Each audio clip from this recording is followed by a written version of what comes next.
Boa noite, seja bem-vindo. Começa aqui a página 2. O projeto Tabanca Solar valeu à portuguesa Inês Rodrigues o prémio Terre des Femmes Portugal. O conceito de aldeia solar passa por iluminar casas através de uma garrafa de água simples, mas a Inês foi mais longe na Guiné-Bissau. Jufunco é uma das povoações da cidade de São Domingos, norte da Guiné-Bissau. Fica a 53 quilômetros da cidade regional, uma zona de difícil acesso, sem estradas e mínimas condições para uma vida normal. É lá que a portuguesa Inês Rodrigues deixou marcas.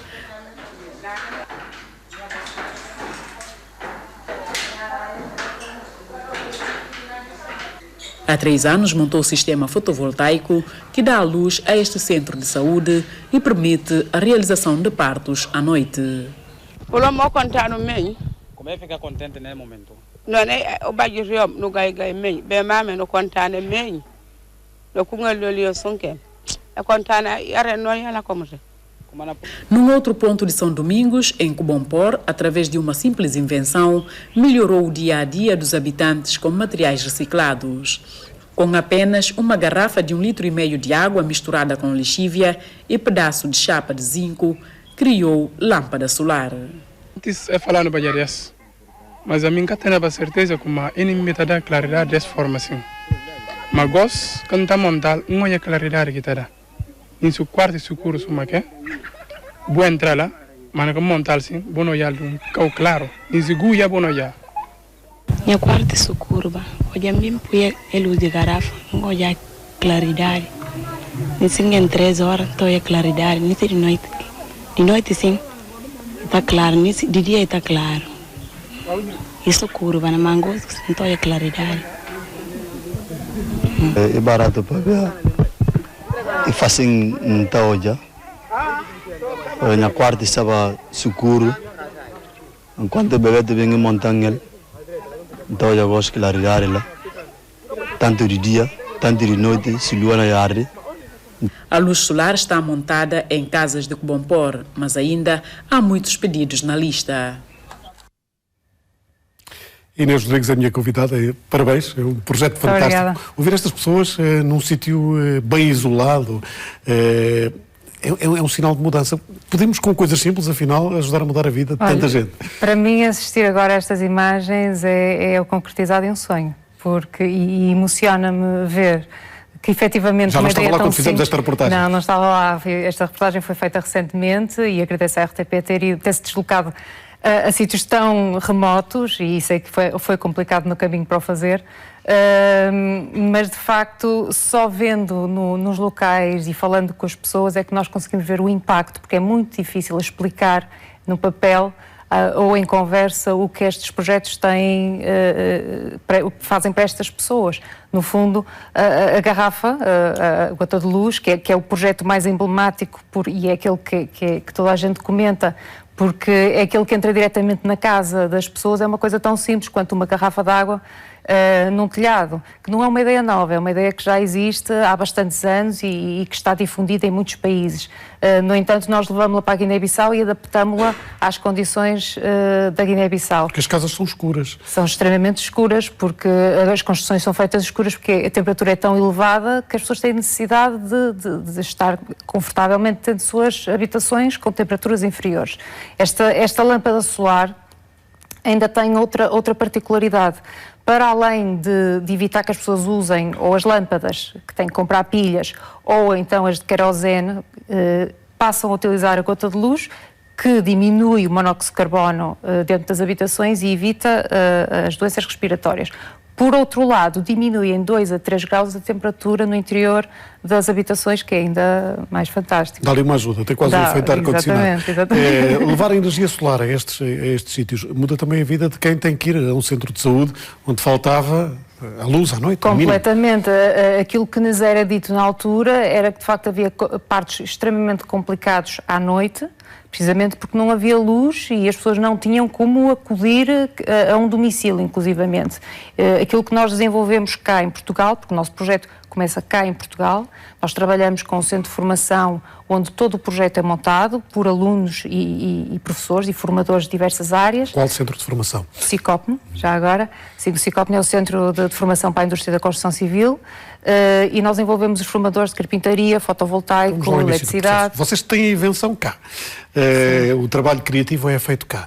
Exatamente. Depois, porquê é que escolhem um sítio tão remoto lá na Guiné-Bissau? Era mais fácil, se calhar, montar aqui numa aldeia do interior. Não, atenção que a gota de luz pode ser perfeitamente aplicada cá, tanto que existe uma casa na Lipor, onde qualquer pessoa pode ver a gota de luz aplicada. Faço o convite aos telespectadores que estejam a ver e que podem pedir para visitar a casa. No entanto, escolhemos a Guiné-Bissau por dois motivos. Em primeiro, porque é um país de língua portuguesa e que, infelizmente, faz parte dos 10 países a nível mundial E onde falta praticamente tudo. Até com isto menor tão índice de simples. desenvolvimento humano a nível mundial. Ou seja, era um país que nós sentimos que devíamos ajudar. E depois, porque, devido precisamente às condições difíceis que o terreno tem, não são muitas as ONGs que vão para o terreno e se deslocam essencialmente para locais tão remotos. Elas existem, mas são muitas as dificuldades. E por isso decidimos, obviamente, optamos pela Guiné-Bissau e continuaremos na Guiné-Bissau até termos todo o projeto implementado, que não está ainda finalizado tal qual ele foi idealizado no início. A equipa da RTP para fazer esta reportagem ficou umas quantas vezes atascada no meio da areia. Como é que vocês lá foram parar? Nós, àquela aldeia de Jufunco, foi uma aventura, porque o nosso carro também não avançou, não passou. Tivemos que recorrer à Missão Católica, que nos emprestou um trator. Fizemos 19 km desde a estrada principal até à aldeia em 2 horas. Quando diz estrada principal, uma picada principal. Exatamente, uma picada que depois era duna, passava a duna. Ou seja, as dunas tiveram que ser feitas no nosso caso, com trator. A equipa, sei que se deslocou num carro que não chegou lá. Depois, entretanto, tiveram que arranjar um outro transporte Também para lá uma peripécia, só para fazer uma reportagem, para mostrar aqui este vosso trabalho. As pessoas, quando vocês começaram a mostrar a luz, pensaram que, bem, são feiticeiros brancos que aqui chegaram? Curiosamente foi. A primeira reação foi que era feitiçaria. Foi a primeira reação. Mas quando colocamos... Estamos num país com muitas superstições. Exatamente. Onde tudo é estranho. Exatamente. Mas a reação a seguir foi fenomenal. A primeira gota de luz que foi instalada, a senhora da casa... Passaram de feiticeiros a deuses. Quase. Não, a senhora pura e simplesmente gritava e depois dizia que finalmente já posso fechar a porta da minha casa. Porque durante a época das chuvas as casas, como são escuras, eles têm a porta aberta e então têm bichos a entrar dentro das casas para procurar um local seco. E a senhora só dizia, eu finalmente já posso fechar a porta da minha casa. E é uma coisa tão simples que para nós, no meio urbano, não faz sentido, nem sequer nos apercebemos, mas que para aquelas pessoas faz toda a diferença. Eles não têm lá garrafas de água, temos que as levar também daqui. Eles têm garrafas de água, eles consomem água. No entanto, aquilo que nós fazemos, nós temos também como parceiro a Unicer, que nos apoia localmente através do seu distribuidor local. Ou seja, quando nós vamos em missão, a água consumida pelos nossos voluntários é a Unicer que nos fornece e depois também nos fornece as garrafas necessárias para a implementação do projeto. Ou seja, nós não precisamos de consumir em grande medida para poder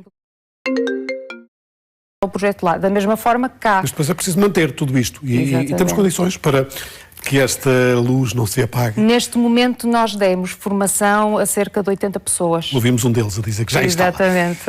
E aquele era o professor daquela aldeia, de Cubampor, que foi uma das pessoas a quem nós demos formação. Temos um voluntário lá em permanência que monitoriza todo este processo e que vai disseminando as formações e formando outras pessoas para que outras aldeias também tomem conhecimento. Daí a peça ter dito que existe uma lista de espera, e é um facto, há uma lista de espera para a colocação da gota de luz, apenas não é colocada de forma mais célere, porque a única coisa que nós temos que enviar de Portugal é o vedante que eles não têm lá. Tudo o resto eles utilizam com os materiais que lá encontram. E conseguimos mandar vedante em quantidade suficiente para termos muitas gotas de luz na Guiné? É muito complicado, principalmente em termos de custos de transporte. São muito elevados os custos de transporte para lá, mas temos conseguido, lentamente e com o apoio de alguns parceiros, arranjar os fundos necessários para o fazer.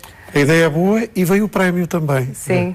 O prémio veio e quando a Fundação Yves Rocher me ligou, eu fiquei atónita, porque não estava à espera que um trabalho que levou 5 anos, quase 5 anos a construir, pudesse um dia ser reconhecida com esta dimensão, inclusivamente internacional.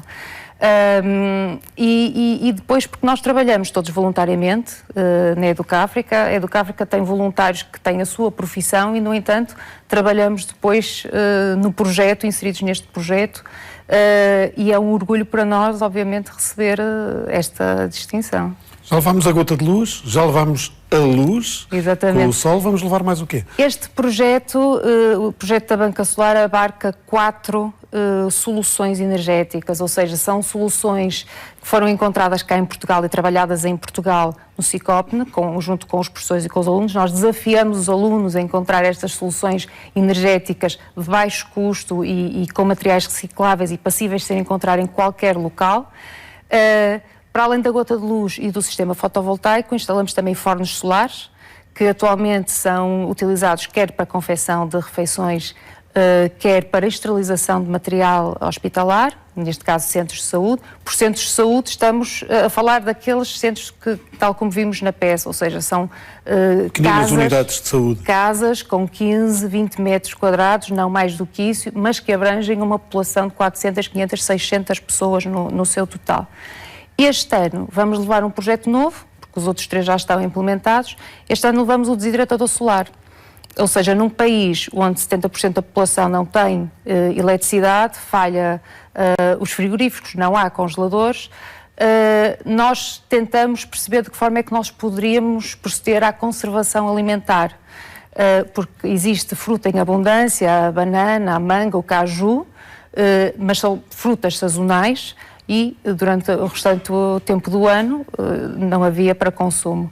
O desidratador solar, que é algo que até já começa a estar muito em voga também em Portugal, permite conservar frutas que mantêm todos os nutrientes tal qual uma fruta normal e que pode ser consumida no espaço de 2 anos e pode inclusivamente servir de subsistência a uma família se esta depois iniciar o seu negócio, por exemplo, de venda da fruta desidratada.